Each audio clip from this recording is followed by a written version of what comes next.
नमस्कार विद्यार्थियों। आज अपन कक्षा 12 के हिंदी साहित्य में अपना जो प्रकरण चल रहा था छंद प्रकरण है, उसमें आगे चलते हैं। और छंदों में अपन देखते हैं सबसे पहला कक्षा 12 में जो सिलेबस अपने जो पाठ्यक्रम में है उसके तहत पहला छंद है गीतिका। कौन सा? गीतिका छंद। गीतिका छंद की जब हम बात करें तो सबसे पहले हम गीतिका छंद की विशेषताएं देख लेते हैं। विशेषताएं क्या होती हैं? पहली बात होती है कि यह एक मात्रिक सम छंद है। पिछले साल आपने पढ़ा है कि छंदों के प्रकार वगैरह सब पढ़े कि वर्णिक छंद होते हैं और मात्रिक छंद होते हैं, और वर्णिक और मात्रिक छंदों में की तीन और अलग से पार्ट हैं। जैसे मात्रिक छंद है तो सममात्रिक छंद, अर्ध सममात्रिक छंद और विषम मात्रिक छंद है।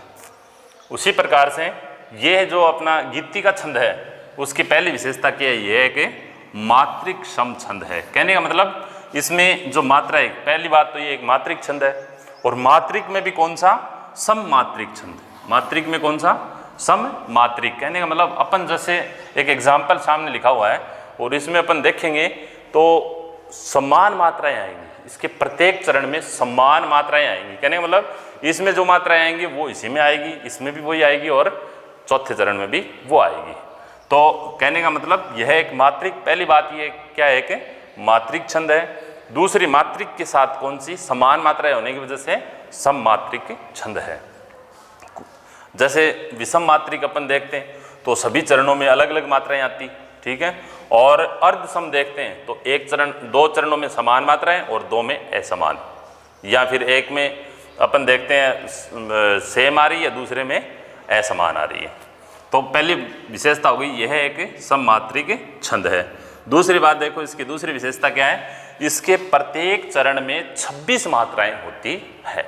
अब जैसे चरण अपन देख लेंगे, एक बार आप उदाहरण देख लो। पहले उदाहरण में हम देखते हैं, पहले मात्रा लगा के देखते हैं, देख लेते हैं कि धर्म के मग में अधर्मी से कभी डरना नहीं, चेत कर चलना कुमार्ग में कदम धरना नहीं, शुद्ध भाव में भयानक भावना भरना नहीं, बोधवर्धक लेख लिखने में कमी करना नहीं। तो ये आपके 4 चरण हो गए। 4 चरणों की अपन बात करते हैं तो मात्रा एक बार लगा के देख लेते हैं। वैसे मात्राएं आपने सीख ली होगी। तो लघु मात्रा, लघु मात्रा इस रह की वजह से क्या बन जाएगी? गुरु हो जाएगी। फिर आगे नेक्स्ट में देख लेते हैं, अपन नीचे लगा लेते हैं मात्रा। यहाँ गुरु हो गई इस रह की वजह से, फिर लघु, फिर गुरु, फिर लघु, फिर लघु, ये गुरु, फिर लघु, फिर गुरु, ये गुरु, फिर गुरु, फिर लघु, फिर गुरु, लघु, लघु, गुरु, लघु और गुरु। तो 2, 3, 4, 5, 6, 7, 8, 9, 10, 11, 12, 13, 14, 15, 16, 17, 18, 19, 20, 21, 22, 23, 24, 25, 26। कुल मात्राएं कितनी हुई? 26 मात्राएं। कहने का मतलब अब नीचे वाले 2-3 चरणों में अगर आप और देखोगे, इसमें भी 26 आएगी, इसमें भी और इसमें भी 26 आएगी। कहने का मतलब प्रत्येक चरण में 26 मात्रा होंगी। कितनी मात्रा? 26। तो दूसरी विशेषता क्या होगी? इसके प्रत्येक चरण में 26 मात्राएं होती है। अब देखो तीसरी विशेषता देखो, 14-12 पर यति होती है। 14-12 मात्रा जब देखो स्टार्टिंग में अपन देख लेते हैं 2, 3, 4, 5, 6, 7, 8, 9, 10, 11, 12, 13, 14। यहाँ 14 मात्रा हो रही है। अब देखो, धर्म के मग में अधर्मी, धर्म के मग में अधर्मी से कभी डरना नहीं। तो यहाँ यति हुई।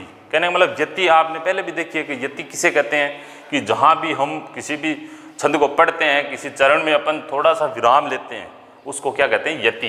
तो यहाँ देखो, धर्म के मग में अधर्मी से कभी डरना नहीं, ठीक है। तो कहने का मतलब तो यहाँ 14 मात्रा हुई, यहाँ यति हुई, से कभी डरना नहीं, यहाँ यति हुई। तो 14-12 पर क्या होती है? यति होती है। ये इसकी होगी तीसरी विशेषता। चौथी विशेषता देखो, अंत में लघु गुरु होता है। और अंतिम मात्रा जब देखोगे ना आप, तो ये देखो, ये लघु, ये गुरु, ये इसकी एक पहचान है। का अंत में इसके क्या होता है, लघु गुरु होता है। आगे बात समझ में। तो ये है अपना कौन सा छंद, गीति का छंद। 4 विशेषता खास। पहली बात मात्रिक छंद है, और मात्रिक में भी कौन सा, यह एक मात्रिक सम छंद है, समान मात्रा वाला सम मात्रिक छंद है। इसके प्रत्येक चरण में 26 मात्रा होती है। प्रत्येक चरण में कितनी मात्रा, 26 मात्रा हो गई। फिर 14-12 पर यति होती है। यति कितने पे, 14-12 पर इसके यति होती है। अंत में लघु गुरु होता है, और अंत में क्या होता है, इसके लघु गुरु जो अपन ने देखा वो होता है। और देख लो, मात्रा लगा के और देख लेते हैं। गुरु लघु, लघु लघु, लघु लघु गुरु, लघु गुरु लघु, लघु गुरु, लघु लघु लघु, लघु लघु गुरु, लघु और गुरु। तो 3, 2, 5, 6, 7, 2, 9, 1, 10, 11, 12, 13, 14, ये तो यहाँ यति हो गई। कचेत कर चलना कुमार्ग में कदम धरना नहीं, आगे 12 और हो जाएगी। 2, 3, 5, 5, 4, 9, 9 और 3, 12। इस प्रकार से 14-12 पर यति और कुल मात्रा 26। फिर ये देख लो, ये गुरु हो जाएगा इस हलंत वाले दय की वजह से। गुरु गुरु गुरु, लघु गुरु, लघु लघु, गुरु लघु गुरु, लघु लघु गुरु, लघु और गुरु। इसमें देखो 3, 4, 3, 7, 2, 9, 9 और 3, 12, 13, 14, 15, 15, 16, 17, 18, 19, 20, 21, 22, 23, 24, 25, 26, कुल 26 मात्रा। इसी प्रकार इसमें हो जाएगा गुरु लघु, गुरु लघु लघु, गुरु लघु, लघु लघु गुरु, गुरु लघु गुरु, लघु लघु गुरु, लघु और गुरु। तो 3, ये 3, 2, 5, 2, 7, 2, 9, 1, 10, 10, 2, 12, 2, 14, यहाँ यति हुई 14 पे।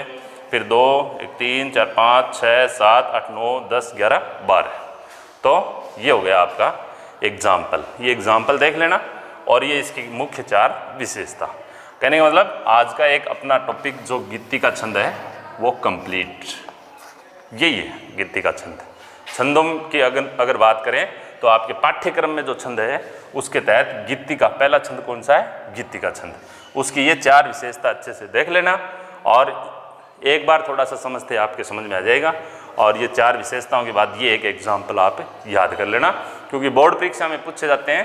तो गीति का छंद की विशेषता बताइए और गीति का छंद का उदाहरण बताइए। तो आप दोनों चीज़ ये अच्छे से तैयार कर लेना। ये एग्जाम्पल देख लेना। धर्म के मग में अधर्मी से कभी डरना नहीं, कहने का मतलब यति 14-12 पर होती है। धन्यवाद। और अगला अपन बाद में देखते हैं। आज का अपना ये टॉपिक इतना ही था, गीति का छंद का। धन्यवाद।